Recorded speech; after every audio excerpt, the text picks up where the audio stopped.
अस्सलामुअलैकुम। Direct line के साथ मैं हूं जवेरिया जैद। नाज़रीन, पाकिस्तान एक बार फिर तारीख के नाजुक मोड़ पर खड़ा है जहां अमन के ख्वाहां और इंतशार के सौदागर आमने सामने हैं। फील्ड मार्शल सैयद आसिम मुनीर ने यह दो टोक ऐलान किया है कि रियासत भारतीय हिमायत याफ्ता दहशतगर्दों के खिलाफ भरपूर कार्रवाइयाँ कर रही है। ये सिर्फ एक बयान नहीं, ये रियासत की पॉलिसी का फैसला कुन ऐलान है। भारतीय हिमायत याफ्ता फितना उल ख्वारिज और फितना उल हिंदुस्तान आज भी मनफी प्रोपेगेंडे के जरिए पाकिस्तानी अवाम के जहनों में जहर घोलने की कोशिश कर रहे हैं।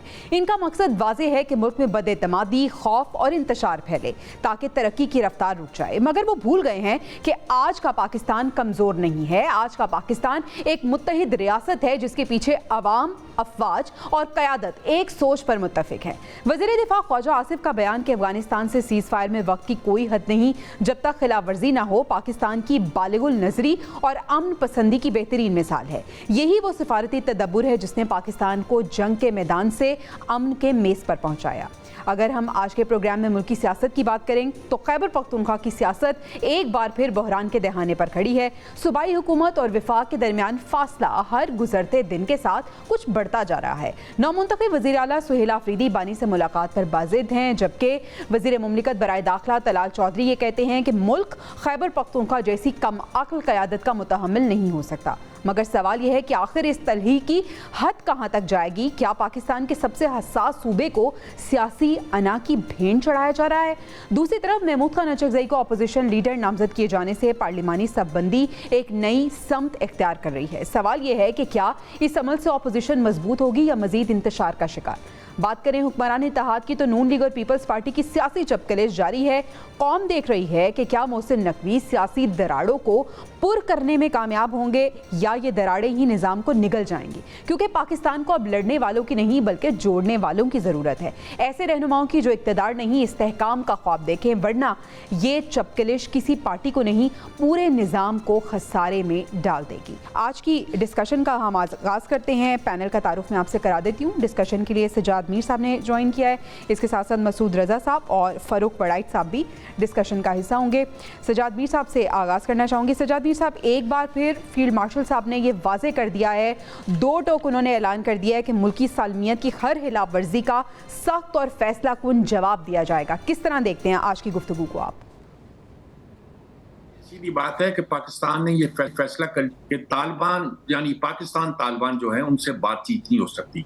जिन्होंने हमारे बच्चों के सर काटे, हमारे लिए तबाही का सबब बने, हमारे फौजियों को मारा, हमारे सिविलियन को मारा, उनसे बातचीत नहीं हो सकती। उनसे हमने कोशिश कर ली है हर तरह से उन्हें मेन स्ट्रीम में लाने की। एक हुकूमत ने नहीं, सारी हुकूमतों ने की है।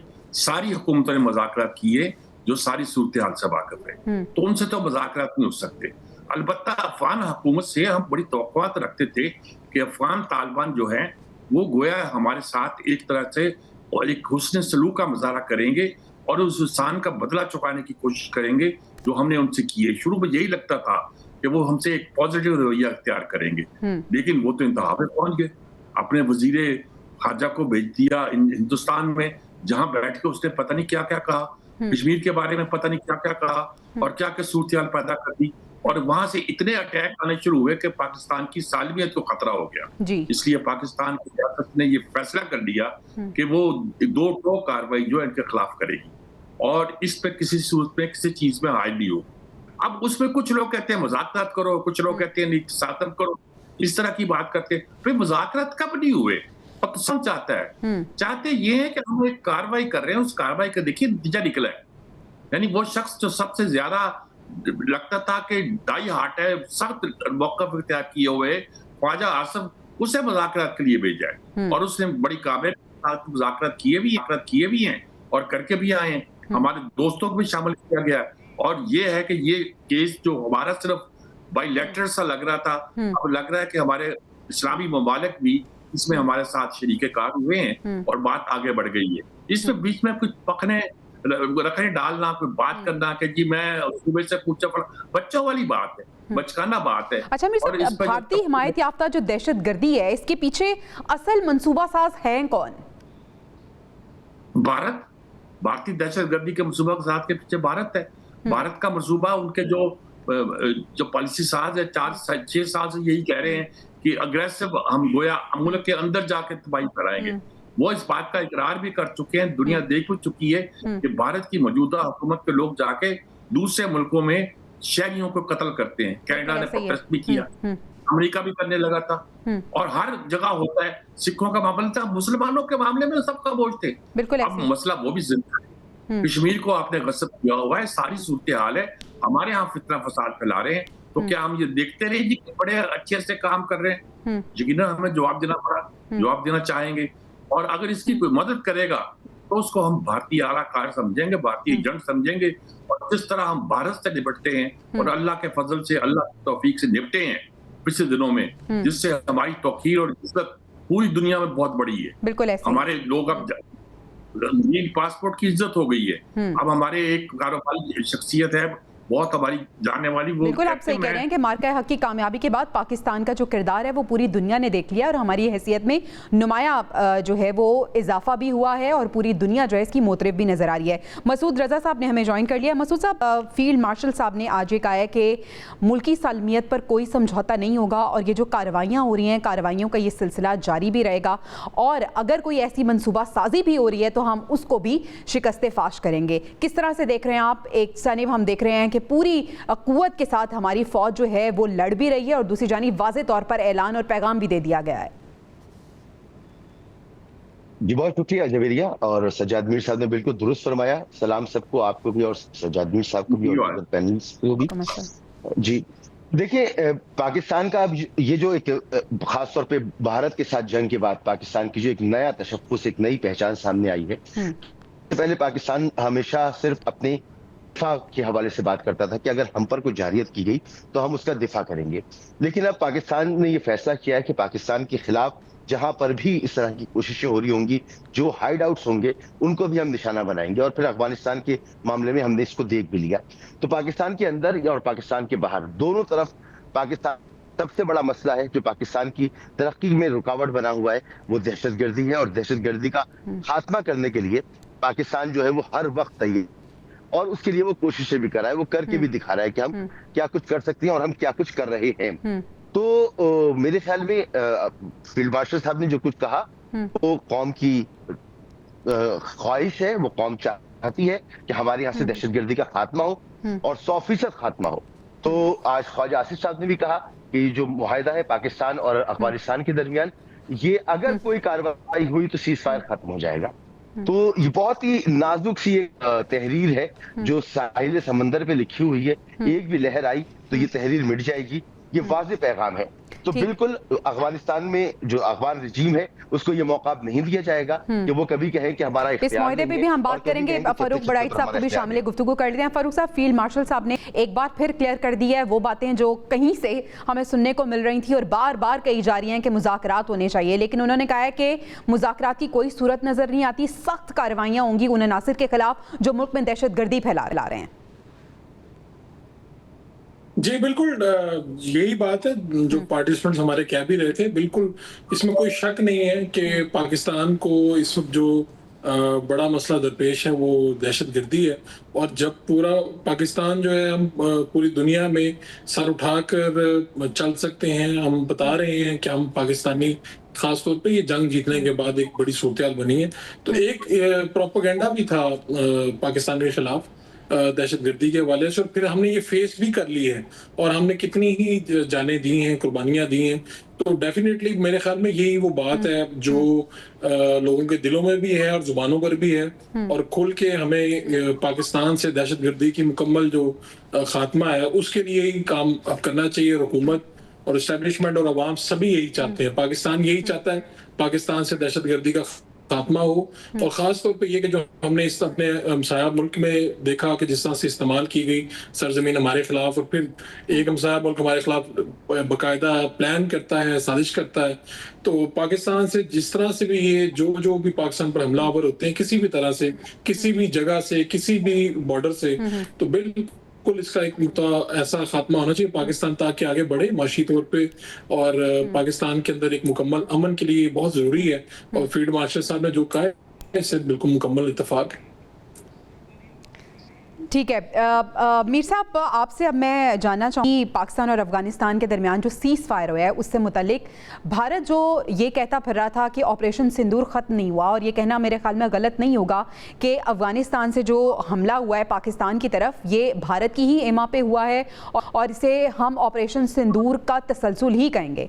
लेकिन अब ये जो सीज़ फायर हुआ है, जिसके बारे में ख्वाजा आसिफ साहब ये कह रहे हैं कि जब तक इस सीज़ फायर की खिलाफ वर्जी ना हो तो हम इसको एक मुआहदा ही समझेंगे, तब तक सीज़ फायर रहेगा। सर, कितना आप इसको प्रोलॉन्ग होता देख रहे हैं और कितना ज़रूरी था, और जो पाकिस्तान ने पॉलिसी इख्तियार की है कितनी वो इम्पोर्टेंट है? असल में कुछ अर्से पहले तो यही गिना जाता था कि सीज फायर स्टे नहीं करेगा, खत्म हो जाएगा। उसमें अफगानिस्तान का पास्ट हिस्ट्री ये वो बहुत सी बातें कही जाती थी। लेकिन अब लगता ये है कि इंटरनेशनल कुव्वतें भी इसमें शामिल हुई हैं और अफगानिस्तान अकेला तो कुछ नहीं कर सकता। अफगानिस्तान के अंदर भी बहुत कॉन्ट्रडिक्शंस हैं। हैबतुल्लाह कंदार का ग्रुप या काबुल का ग्रुप अलग चलते हैं। एक बंदे को सिराजुल हक हक्कानी को उन्होंने सुना नजरबंद कर दिया था। जब वो तो एक अजीब को गरीब कशमकश उनके यहाँ भी है। कोई एक जत्थे हैं, वो अभी हुकूमत नहीं बनी, उन्हें भी अपनी जो कॉन्ट्रडिक्शन है वो रिजॉल्व करनी पड़ेगी और पाकिस्तान इसमें मदद कर सकता है कि रिजॉल्व करने की यही सूरत हाल है कि पाकिस्तान की सरजमीन पर कोई हमला उनकी सरजमीन से ना हो और कोई वो इस किस्म की बातें, कोई इस किस्म का जवाब, कोई इस किस्म के हीले बहाने ना करें कि साहब वो आके बल। देखिए, ख्वाजा आजम से भी बात की थी कि 3 साल पहले हमने जब उनसे कहा था तो उन्होंने कहा 10 बिलियन दे दें, $10 बिलियन ही होंगे, 10 बिलियन दे दें, हम इनको कहीं और फंसाते हैं। लेकिन जो उनकी तारीख है, हिस्ट्री है कि वहाँ कुछ लोग जो हैं ये बत्ताखोरी की एक आदत है, जो वो उन रियासतों को जो रियासत नहीं बनी होती सिर्फ लूट मार से कमाई करना चाहती है, उनके लिए बनती है। ये कहते हम दे तो देते, लेकिन हमें यकीन नहीं था कि ये लोगों को फिर जाके उधर बसाएंगे, जो सर पर मुसल्लत रहेंगे। तो पैसे मांगते हैं, पैसे। ये देखिए, बामियान का मुजस्मा जो था, उनको बहुत कोशिश हमने भी की, अपने बंदे भेजे कि सारी दुनिया तुम्हारे खिलाफ हो जाएगी, ये ना करो, ये ना, और किया भी नहीं। अब उसकी तस्वीर लगा के बैठा हुआ दिल्ली में प्रेस कॉन्फ्रेंस कर रहा था। अब वो सिग्नेचर का बैक ग्राउंड में तस्वीर लगाई हुई थी। तो ये सारी शक्लें जो हैं ये बताती हैं कि उनका कोई माजी, लेकिन उनको अपनी अब कंट्रडिक्शन रिजॉल्व करनी पड़ेगी अगर वो एक स्टेट के तौर पर रिकग्नाइज होना चाहते हैं और बाकी रहना चाहते हैं। देखिए, ट्रक रुके हुए हैं दोनों मुल्कों के दरमियान। ऐसे ही है। चलिए, हम तो टमाटर महंगा खा रहे हैं, कोई हद नहीं, लेकिन उनकी बेशुमार हमारे लिए नुकसानदेह भी है। ट्रांजिट ट्रेड जो उनकी जाती है, हमने फ्री इजाजत दी हुई है, उसमें बहुत सा माल पाकिस्तान। सही बिल्कुल आप ठीक कह रहे हैं मीर साहब। मसूद साहब, ये बताइए कि अफगानिस्तान क्या मौशी सूरत हाल जो अभी उनकी चल रही है, इसको लेकर मुतहम्मिल हो सकता है किसी जंग की, और पाकिस्तान के साथ अगर वो जंग करता है तो कितना नुकसान उसे होगा, और भारत से जो उसे उम्मीदें हैं, भारत से हाथ मिला रहा है, क्या भारत वाकई फैसिलिटेट करेगा, फायदा देगा उसे जितना पाकिस्तान ने दिया? देखें, 2 बातें हैं। एक तो ये कि क्या वो मुतहम्मिल हो सकता है जंग का। अभी तक हम अफगानिस्तान को एक नॉर्मल मुल्क नहीं कह सकते। वहां पर एक उबूरी हुकूमत है जिसे अभी वहां पर इलेक्शन कराना है और बाकायदा हुकूमत को लेकर आना है। तो वहां पर जैसे सज्जाद मीर साहब ने कहा कि बहुत सारे ग्रुप्स हैं, उनकी अपनी कॉन्ट्रोडिक्शंस हैं। तो बिल्कुल शायद ये लगता होगा कि अब वो पुराने तर्ज अमल से शायद दूर हटेंगे और पाकिस्तान की बात को मानेंगे, लेकिन कैसे मानेंगे? उनके पास वो सलाहियत मौजूद है या नहीं, इसका जायजा लेना जरूरी है। जब अफगानिस्तान से अमेरिकी अफवाज जा रही थी तो हमारे एक वक्त वहां पर गया हुआ था सरीना होटल में, और उस वक्त के DGISI की एक तस्वीर भी वायरल हुई थी। वो उस वक्त क्या हो रहा था, उस वक्त भी हम यही उनको बता रहे थे कि आपने जो दोहा मुआहिदा किया है उसका कंटिन्यूएशन उसकी बहुत जरूरी है और आपकी सरजमीन हमारे खिलाफ कभी इस्तेमाल नहीं होगी। तो आप देखें कि उससे पहले से लेकर उस वक्त तक और उस वक्त से लेकर आज तक पाकिस्तान उनको समझाता रहा है, बताता रहा है, अपनी मदद फराहम करने की बात करता रहा है, लेकिन उनसे कंट्रोल नहीं हो रहा। और वो जाकर जो उबूरी, जैसे सज्जाद मीर साहब ने कहा, उनको सिर्फ पैसे चाहिए। उनको पैसे अमेरिका देता है तो वो अमेरिका की बात मानते हैं, उनको पैसे भारत से मिलते हैं तो वो भारत की बात मानते हैं, पाकिस्तान से भी पैसों का मुतालबा करते हैं। तो रियासतें ऐसे नहीं होती हैं, ये तो भत्ता ग्रुप होते हैं जो इस तरह की हरकतें करते हैं। तो इस वक्त उनको ये साबित करना पड़ेगा उबूरी रिजीम को कि उनमें ये सलाहियत मौजूद है कि वो अपने अंदर जो मुख्तलिफ मुताहरिफ ग्रुप हैं उनको रोके और उनको कंट्रोल करें। और अगर वो कंट्रोल नहीं करेंगे तो फिर डेफिनेटली पाकिस्तान यहाँ महफूज रखना है, और पाकिस्तान कर रहा है और पाकिस्तान करेगा, वहीं जाकर उनको निशाना बनाएगा, क्योंकि अब इनफ इज इनफ, पाकिस्तान दहशतगर्दी बर्दाश्त नहीं कर सकता।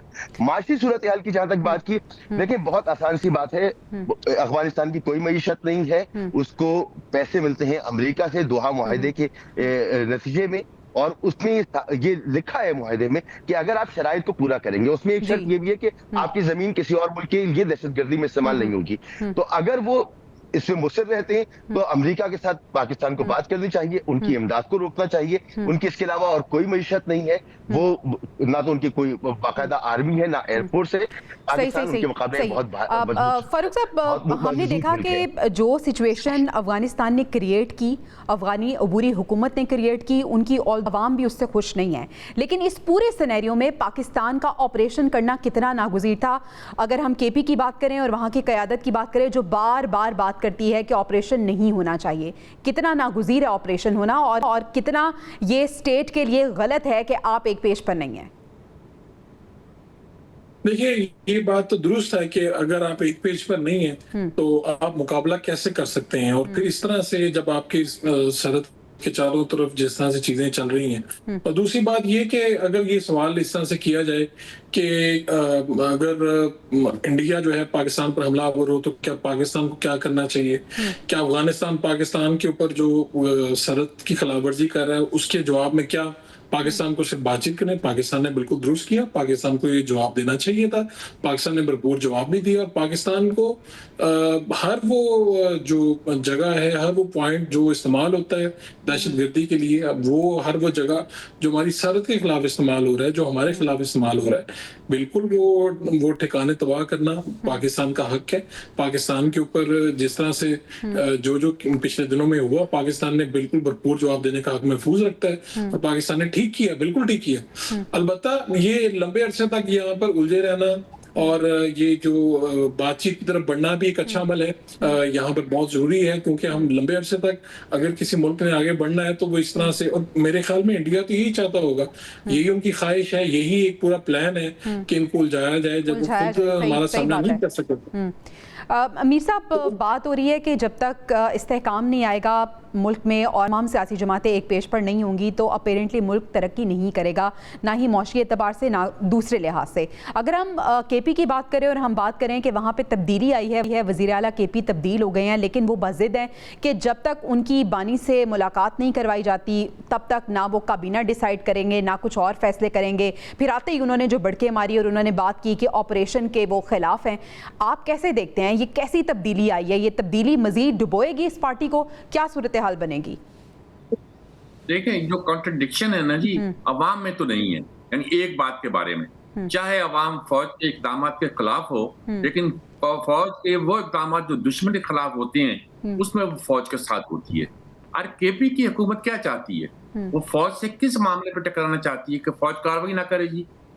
फौज ये नाम वफाका लेते हैं, मसला होता है कि फौज के खिलाफ बोलते हैं, और उनका एजेंडा क्या है कि बानी से मुलाकात करा दी जाए, जहां बानी को रहा कर दिया जाए। अगर ये एजेंडे लेकर चलेंगे तो कुछ सियासी एजेंडे नहीं है। यानी मैं ये नहीं कहता कि ये गलत कहते हैं कि उनका बानी वो रहा कराना नहीं कराना चाहिए, जरूर उसकी कोशिश करनी चाहिए, उसको मुलाकात भी करानी चाहिए। ये सारी बातें उनकी अपनी पैदा की हुई है। क्या तकरीर की थी पहले दिन वजीर इलेक्ट होने के बाद कि मैं इनकलाबी हूँ? अब यार खुदा का खौफ करो, एक सूबे के आप वजीर आला बने हो, ये सीख तो सुनो अदाब के अदाब बादशाही जहांगीरी क्या है, पता तो होना चाहिए आपको। ये तो आप उस्मान बुज़दार से भी आगे बढ़ गए हैं, उससे भी 2 नंबर आगे चले गए।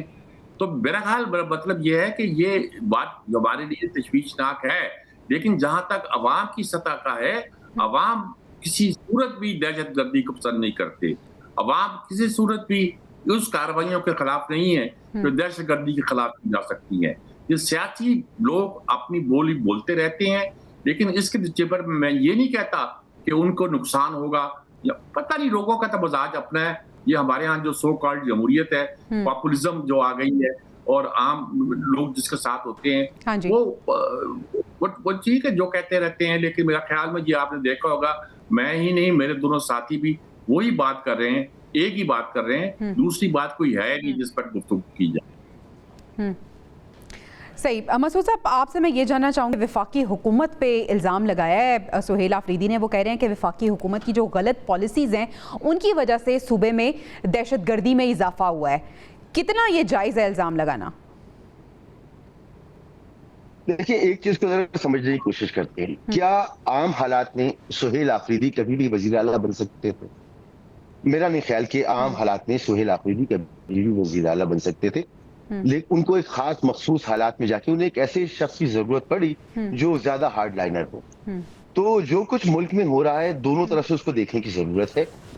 सब कुछ अच्छा नहीं है, दोनों तरफ से खामियां गलतियां मौजूद हैं, और जब गलतियों का जिक्र हो जाता है ना, तो एक के बाद एक गलती होती चली जाती है। ये गलती को सही साबित करने के लिए फिर आपको दूसरी गलती करनी पड़ती है।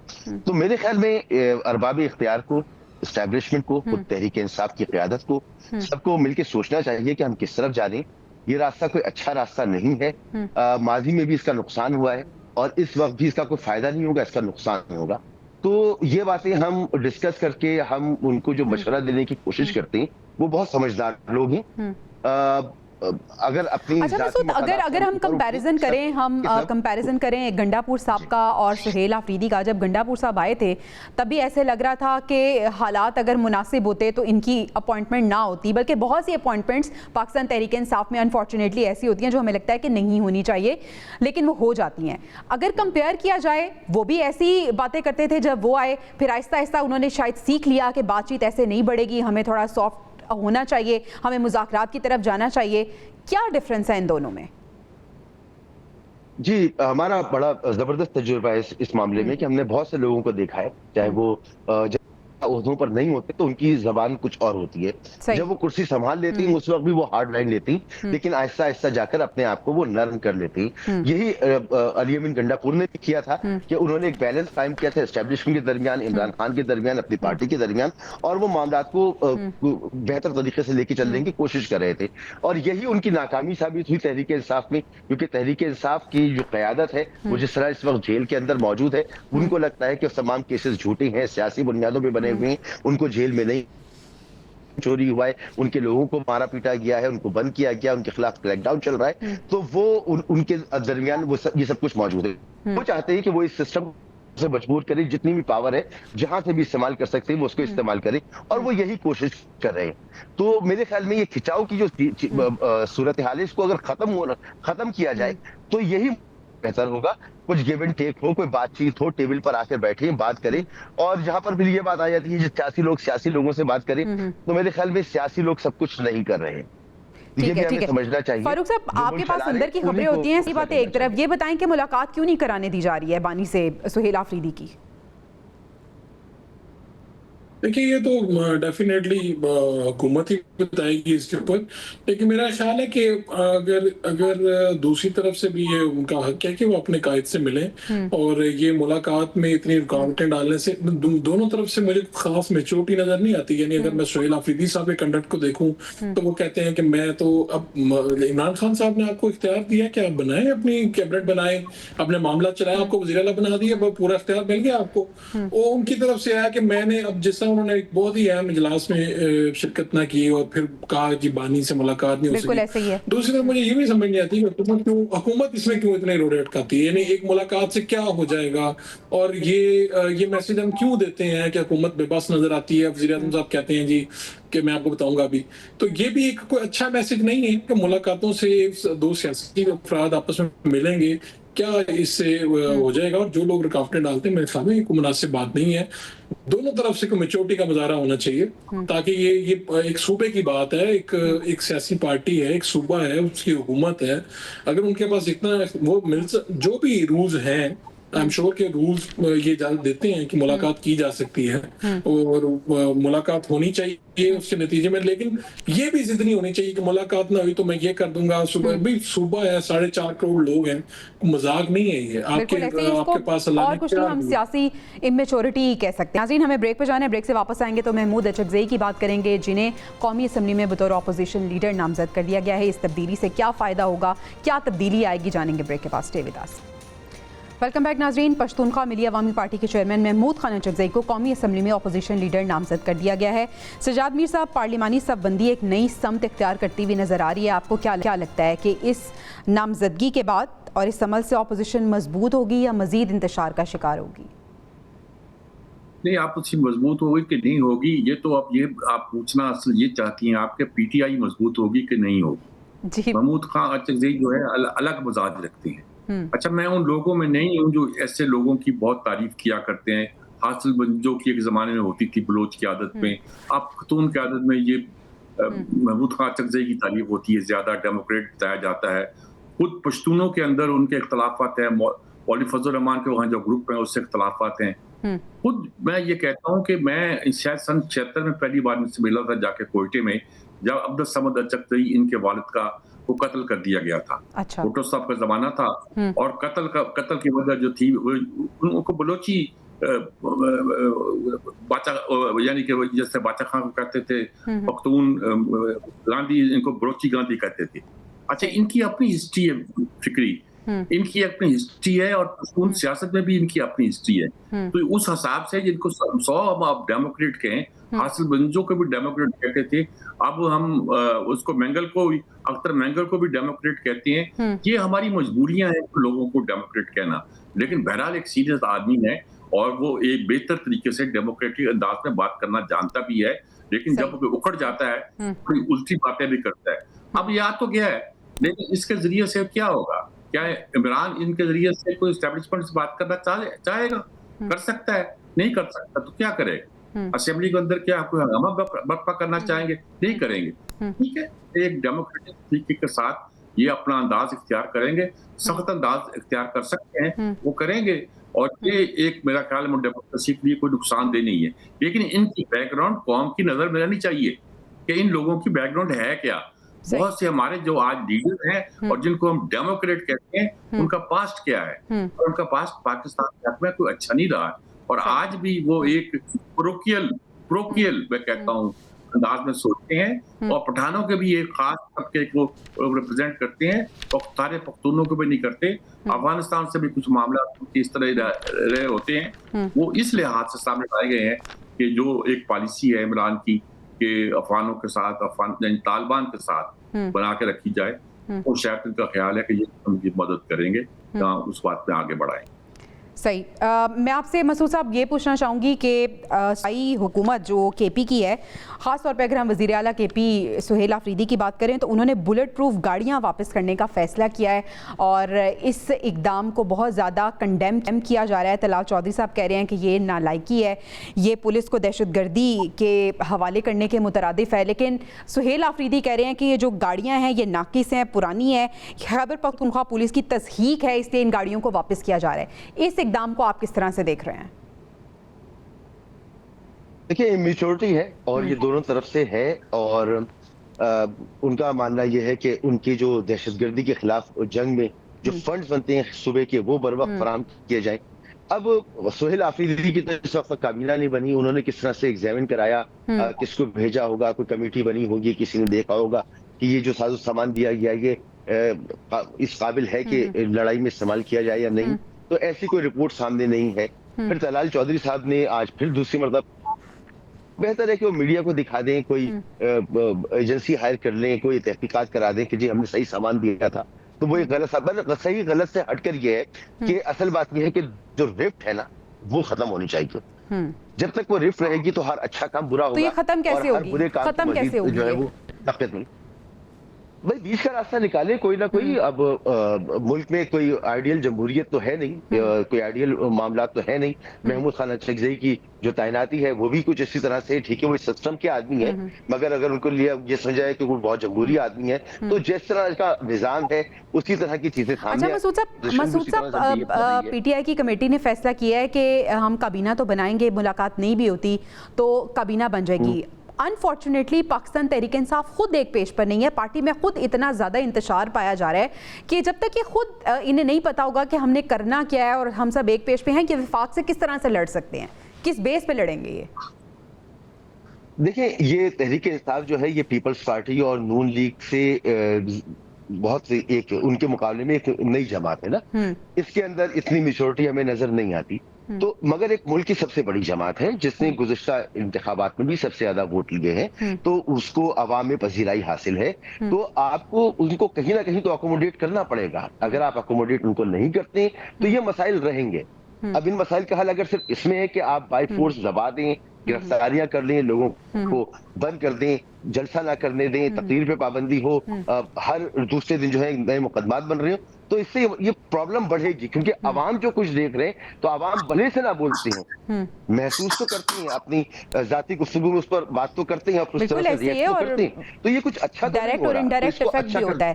फारूक साहब, क्या मुल्क सूबाई इंतशार को बर्दाश्त करने की सकत रखता है? क्या मुतहम्मिल हो सकता है मुल्क? अच्छा, ये इससे पहले आपने गुफ्तगू जो यहाँ से फारूक साहब जो आपने कायदे हिज़्ब इख्तिलाफ की ऊपर जो बात कर रहे थे ना, मैं उस पर जरा बात करना चाहता था। एक बात तो ये तय हो गई कि जो खान साहब हैं वो मज़ाहमत करना चाहते हैं। मेरे ख्याल में मुफाहमत शायद उसका कोई ऑप्शन नहीं है या क्या है। यानी अगर मैं सुहेल आफरीदी वाला फैसला देखूं, अगर मैं कायदे हिज़्ब इख्तिलाफ वाला चकज़ई साहब वाला फैसला देखूं, तो मुझे ये समझ आ गई कि खान साहब चाहते हैं कि जिनसे भी उनका मुकाबला है कि उनको जिच करें। वो ऐसे फैसले कर रहे हैं, ऐसी शख्सियात को सामने ला रहे हैं ताकि जिनको बराह रास्त, आपको पता है कि इस वक्त हुकूमत और इस्टेब्लिशमेंट जो चकज़ई साहब के हवाले से सोचती है, जो ख्यालात हैं उनके, तो इससे मुझे तो ये लगता है कि पार्लिमान में भी और पार्लिमान से बाहर भी एक नूरा कश्ती जो है वो जारी रहेगी। ये मामला इसी तरह चलते रहेंगे। और इससे भी ज्यादा दिलचस्प बात ये है कि खान साहब के पास विद इन द पार्टी इतने ज्यादा पार्लियामेंटेरियंस में कोई एक बंदा इस कैलिबर का नहीं था जिससे कायदे इस पे, वैसे तो ये उनका हक है, वो जिसको मर्जी बुला दें। इससे पहले शेख रशीद साहब को बारे में जो उनके जज्बात थे वो भी सब लोग आगाह हैं उससे। जो चकज़ई साहब के बारे में भी उनके रिमार्क से हमने तो कंटेनर पे देखा, उनको बाकायदा उन्होंने हमें एक्ट करके बताया था कि चकज़ई साहब क्या हैं और चकज़ई साहब के क्या मुफादात हैं। बहरहाल ये उनका हक है, लेकिन इससे ये जरूर साबित होता है एक तो ये कि भाई पार्टी के अंदर शायद कोई फर्द ऐसा नहीं था जो ये मायूस भी हुई है। इस फैसले के बाद पार्टी मायूस भी हुई है। डेफिनेटली देखिए, जब आप अपने अफराद में से देखें, कुछ लोग तो कहते हैं भी ये उस्मान मुज़्ज़ार और ये वाला फैसला बड़ा अच्छा था, लेकिन इससे एक बात तो है कि पार्टी के अंदर जो सीनियर लोग होते हैं वो ये समझते हैं कि शायद हमें इस काबिल समझा नहीं गया, चाहे ये फैसला नून लीग से ही होता। मिसाल है आपको दे देता हूँ कि साद रफीक साहब सूबाई असेंबली का इलेक्शन जीते थे, हमदा शहबाज साहब को सूबाई असेंबली में ओपोजिशन लीडर बना दिया गया था, तो वहां पर लोग ख्वाजा साद रफीक साहब को आते जाते मजाक करते थे कि भाई ये आपको नहीं बनाया गया, और वो शर्मिंदा होते थे। यही वजह उन्होंने लाहौर से इलेक्शन लड़ा और फिर वो कौमी असेंबली में चले गए। ये ज्यादा दूर की बात नहीं कर रहा, 18 की बात कर रहा हूँ। यानी देखें, पार्टी के अंदर जब इस तरह के लोग मौजूद हों, जब आपके पार्लियामान में लोग मौजूद हों और आपको फिर भी इस तरह के लोगों का सहारा लेना पड़े, तो ये पार्टियों के लिए कोई अच्छा शुगूर नहीं है। नीचे नई लीडरशिप नहीं आती के सामने, और पता चल जाता है कि उनकी पार्टी का मोराल भी डाउन होता है। और हम देख रहे हैं कि पाकिस्तान तहरीक इंसाफ इस वक्त ये फेल कर रही है। नाज़रीन, हमें भी ब्रेक पे जाना है। ब्रेक से वापस आएंगे तो हम बात करेंगे नून लीग और पीपल्स पार्टी के अंदर चपकलिश जो चल रही है, आखिर ये कब तक रहेगी और इसकी वजूहात क्या हैं। Stay with us. Welcome back नाज़रीन। बहुत दिन हो गए नून लीग और पीपल्स पार्टी में चपकलिश चल रही है। हमने देखा कि पहले लफ्ज़ी गोलाबारी हुई, उसके बाद नाराज़गी इतनी हुई कि बीच में वज़ीर आज़म साहब को आना पड़ा, मेल मुलाकातें हुई सदर की, वज़ीर आज़म की। फिर हमने देखा कि मोहसिन नकवी बड़े एक्टिव नज़र आ रहे हैं और मीडिएटर का रोल प्ले करने की कोशिश तो कर रहे हैं। मीर साहब, आखिर चल क्या रहा है? मोहसिन नकवी क्या मुस्तकिल तौर पर ये जो चपकलिश है इन दोनों जमातों के दरमियान, इनको दूर करने में किरदार अदा कर सकते हैं? पहली बात तो ये देखें कि ये हुकूमत जाने वाली नहीं और इनमें लड़ाई नहीं होने वाली। अच्छा। क्योंकि जो हमारा ये हाइब्रिड निज़ाम है, इस निज़ाम का तकाजा यही है कि सिस्टम आगे बढ़ता रहे। सिस्टम जब आगे बढ़ता रहेगा तो पीपल्स पार्टी लाख शिकायतें करें वो अलग नहीं होगी। मैं हमेशा मिसाल देता हूँ, जो PDM के ज़माने में जरदारी साहब ने कहा था और खिताब करते हुए सब लोगों से कि भाई मैं लड़ाई नहीं ले सकता एस्टेब्लिशमेंट से, मेरा एक ही बेटा है। तो जरदारी साहब तो मनंजा किस्म के आदमी है ये, लेकिन सियासत करनी होती है बिलावल भुट्टो के जरिए वो जो करते हैं। अब सियासत भी क्या है, बस इतराज किया नजीम चंद साहब ने इतराज किया जी गंदम की कीमत नहीं मुकर्रर की, किसानों का नुकसान हो गया। अच्छा ठीक है, पॉलिसी ठीक नहीं थी सूबाई हुकूमत की, वफाकी हुकूमत की गंदम के बारे में, लेकिन 4200 कीमत मुकर्रर कर दो, क्यों कर दो भाई? यानी किसानों का फायदा होगा।